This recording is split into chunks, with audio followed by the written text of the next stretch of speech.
প্রিয় শাহজালাল বিজ্ঞান ও প্রযুক্তি বিশ্ববিদ্যালয়ের শিক্ষার্থীবৃন্দ, আপনাদের প্রতি কৃতজ্ঞতা জানাই, ধন্যবাদ জানাই। আপনারা আমাদের কাছে শুভেচ্ছা জানিয়েছেন। আমরা দেশ গড়তে জুলাই পদযাত্রায় সিলেট এসেছি। আজকে সিলেটে আমাদের কর্মসূচি, কিন্তু আজকে শাহজালাল বিজ্ঞান ও প্রযুক্তি বিশ্ববিদ্যালয়ে গেটে এসেছি আমরা কোনো রাজনৈতিক দল হিসেবে নয়, বরং জুলাই গণ অভ্যুত্থানে আমরা একসাথে যে লড়াই করেছিলাম, আমরা সহযোদ্ধা হিসেবে ফ্যাসিবাদের বিরুদ্ধে একটা গণ অভ্যুত্থানে অংশ নিয়েছিলাম, তার স্মৃতিচারণ করতে এবং সাবির কবির যে অসীম সাহসিকতার সাথে এখানকার শিক্ষার্থীরা লড়াই করেছিলেন এবং এই গেট থেকে যে আন্দোলন শুরু হয়েছিল, পুরো সিলেটে এই আন্দোলন ছড়িয়ে গিয়েছিল। পুরো সিলেট বিভাগে এই আন্দোলন দুর্বার গতিতে এগিয়ে চলেছিল, যেটা তারই বললেন যে বিশ্ববিদ্যালয়গুলো আসলে দুর্গের মতো গড়ে উঠেছিল।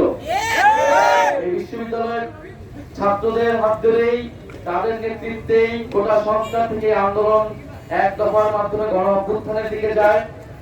আমরা আজকে খুব শ্রদ্ধার সাথে স্মরণ করছি শহীদ রুদ্রকে, যিনি ফ্যাসিবাদ বিরোধী লড়াইয়ে এই সাবিপ্রবী শিক্ষার্থী ছিলেন, যিনি এই আন্দোলনে গণ অভ্যুত্থানে বাংলাদেশের মানুষের মুক্তির লড়াই, একটা বৈষম্যহীন গণতান্ত্রিক বাংলাদেশ প্রতিষ্ঠার জন্য উনি জীবন দিয়েছেন।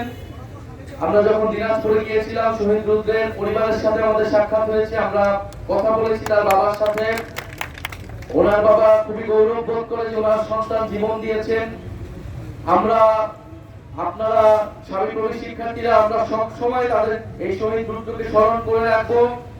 বাংলাদেশের জুলাই গণ অভ্যুত্থানের প্রত্যেকটা শহীদকে আমরা স্মরণ করব এবং আমাদের আহত যোদ্ধা যারা রয়েছে আমরা তাদের প্রতি সবসময় সহমর্মিতা রাখি। জুলাই গণ অভ্যুত্থানের আজকে 1 বছরের দ্বার প্রান্তে আমরা আছি। আমরা জানি আমাদের অনেক চাওয়া পাওয়া পূরণ হয়নি, আশা আকাঙ্ক্ষা পূরণ হয়নি, কিন্তু জুলাই গণ অভ্যুত্থানের মাধ্যমে আমরা একটা কথা বলার জায়গা পেয়েছি।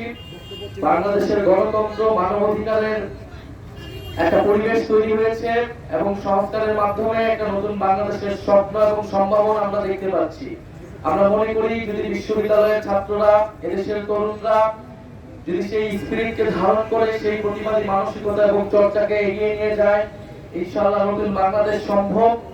এবং সাবিপ্রবি যেভাবে গণ অভ্যুত্থান সহ ফ্যাসিবাদ বিরোধী লড়াইয়ে শিক্ষার্থীদের স্বার্থের প্রতিটি লড়াইয়ে গত 15 বছর অংশগ্রহণ করেছে, লড়াইয়ে সামনে থেকে ভূমিকা রেখেছে। আমরা আশা করব সামনের যে নতুন বাংলাদেশ, সেখানে রাজনৈতিক, সাংস্কৃতিক, একাডেমিক ভাবে সবকিছুতেই সাবিপ্রবি শিক্ষার্থীরা নেতৃত্ব দিবে, এগিয়ে থাকবে এবং বিশ্ববিদ্যালয়গুলোতে আমরা যে